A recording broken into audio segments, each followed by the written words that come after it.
the mental challenges of building an aerobic base and the struggles that you go through can be very immense.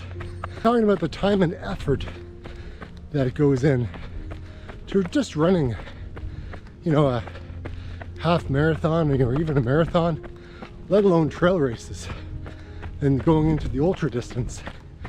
It is not easy, right? So trying to find the time to run, dealing with the stress on the body the longer you go, what pace you should be running, how often you should be running, what you should be eating to fuel your runs for recovery and improvement. Look, these are just a few things. It doesn't even mention sleep, doesn't mention family life. Like, there's so many things that go into it, and trying to figure it out is hard. But the real truth in what it takes just for the average runner to run a marathon is nothing but astounding. I know, because I've run a couple of half marathons, even an ultra marathon. My name's David. I'm the plant-powered runner, and I'm continuing to train for these types of events, as well as weight loss, because there is also a big part in doing all these longer runs. Because if you're overweight, running is a challenge all in itself. How I overcome the challenges, solutions to these problems, and how you can get better at running longer when training for these longer events. Doubt and negative self-talk is one of the things I think every runner can relate to. It's their struggle cave. And I think, you know, we as human beings, I think there's things that we would say to ourselves that we would never repeat or say to another human being. Because I'll tell you, if we did, we probably wouldn't have very many friends. Yes, we can be self-critical. Yes, we can doubt that we can do things, because it's easier to say, I can't do it, and give up, and then have never started, than just embrace it and go, okay, let's figure out a way to make this happen, and start putting a plan together to achieve that goal. I know I've been in a race and I'm deep in that pain cave, and I wanted to qualify for Boston. There had reached a point where I was looking at my splits and I realized it just wasn't going to happen. However, because I wanted to do extremely well, I didn't give up. I reframed it, instead of saying, okay, well, I'm not going to get into Boston, to, okay, let's see if I can get under, you know, 3.5 hours, you know, of this marathon. And I had a buddy of mine, and we were digging deep, but he was fading. And I was like, man, I don't want him to fade. You know, I want him to do well. I want him to be at the finish line with me, so we could both achieve it together. But, you know, things have a funny way of turning out. And there was this one overpass that we were running over in Toronto, and I was like, all right, Wade, let's get going. We got this. We can do this. Okay, we're almost over. But then I looked back after I got over, and he was nowhere to be seen. So I started to slow down a little bit, and I'm like, sorry, Wade, I don't know if I could wait. So I hit pain cave. I was like, push, Dave, push, push, you got this. You got this. You can achieve your goal. You got it. Just get to the next lamppost. Look at all these people cheering. They're here for you. Nobody else, just you, right? Like, I was putting these crazy thoughts into my head, and I envisioned everyone cheering for me. And I'm like, yes.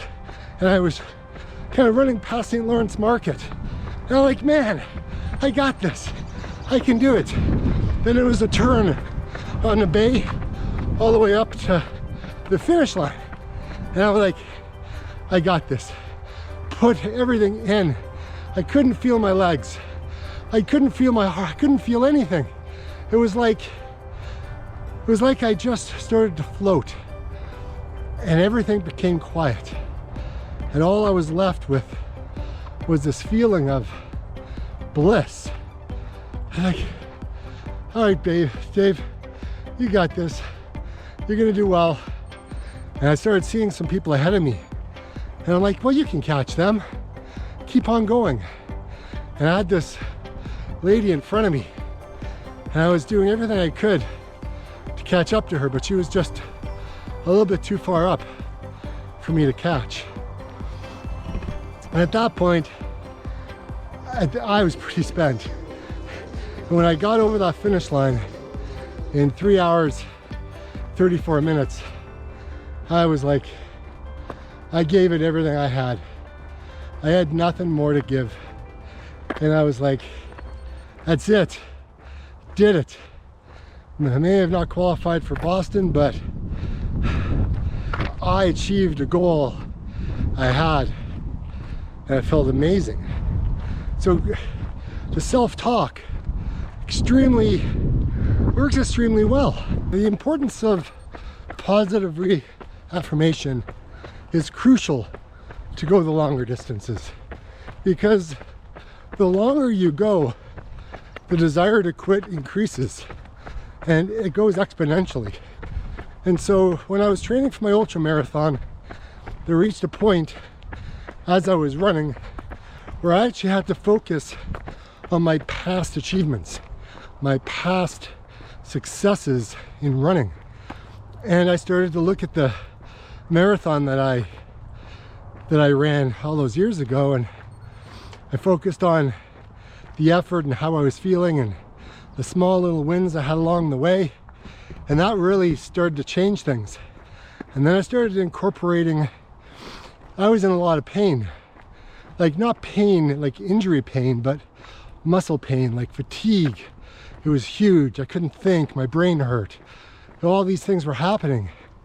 So I literally just started saying, just let the pain go out your ears. Let the pain go out your ears.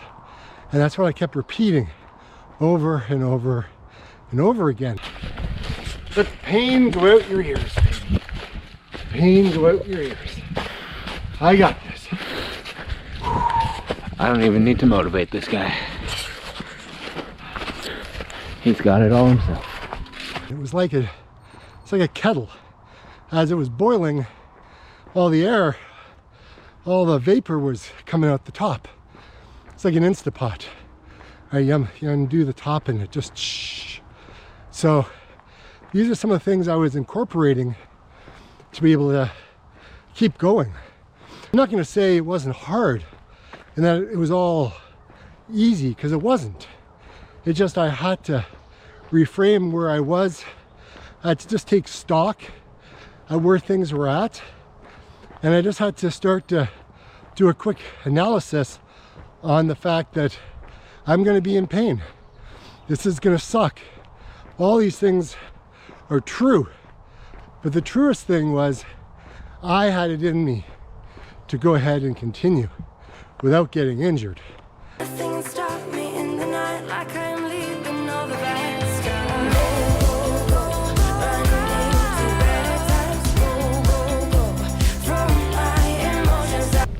All the way to the end. I can't even speak. I can't even think. My mind is like mush half the time right now, guys. And that there, positive reaffirmation, past successes, dealing with self-doubt in the way that I could, just achieve my goal. Man, it was flipping amazing. Self-motivate my way through some of the dark moments. Something else that I did was I broke down my race into chunks. And I did it in 5K, 10K, all the way through. And as I did that, I was able to use visualization. You know, like, you know, I know when I run at home, I know what my 10-kilometer loop looks like.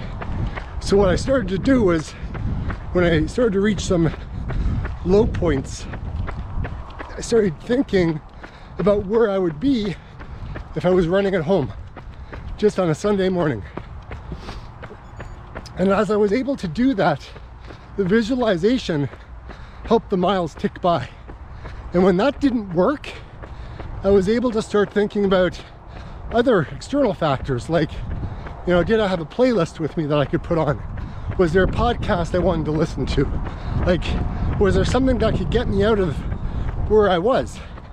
And typically there is, because I set it up for success. It's one of the things that's allowed me to go further and achieve some of these longer endurance races, goals I've had. You know, running 100 miles in a week, that was hard. 160 kilometers is no joke, but I achieved it. I had a goal. I broke it up onto how many miles, how many kilometers I had to run per day. And as I broke it up, trying to fit it in to my daily life with work was hard, but the goal was seeded. And because it was seeded, I was watering it by running, and the more I watered, the more the seed started to grow.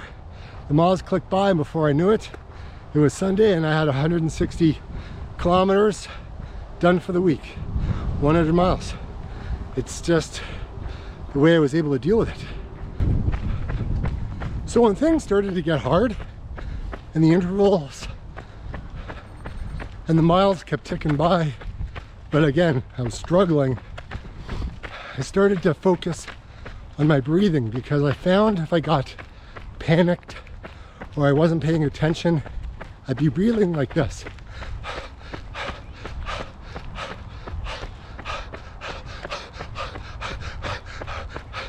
Right? So I had to self-regulate. So what I did was I slowed down,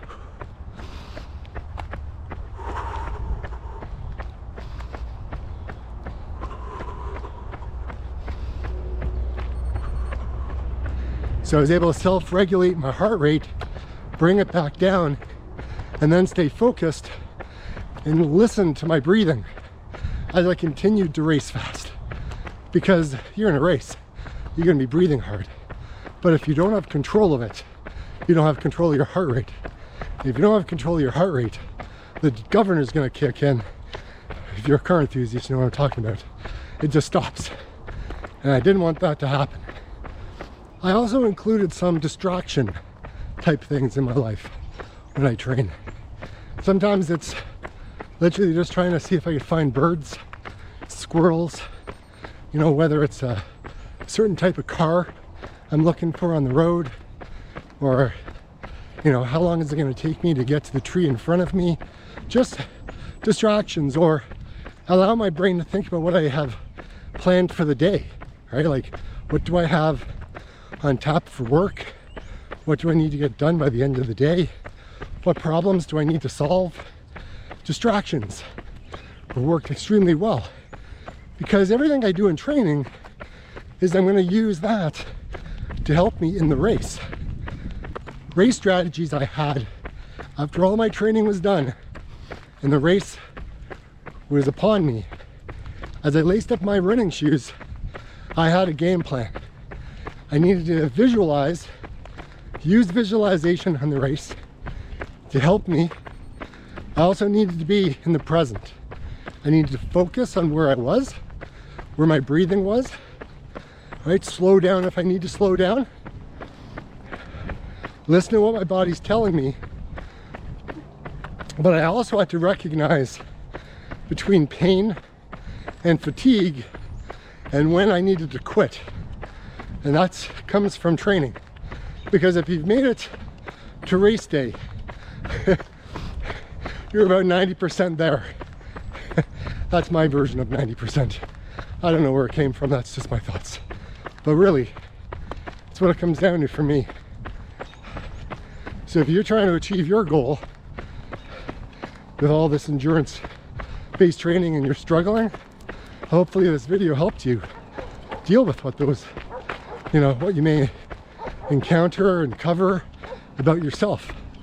So like I always say, get out and run. See you on the next one. Sometimes when you're chasing a big goal, you need to have friends to come along on the journey with you. You don't know when they're going to appear. You don't know if they're watching. You don't really need to do this alone.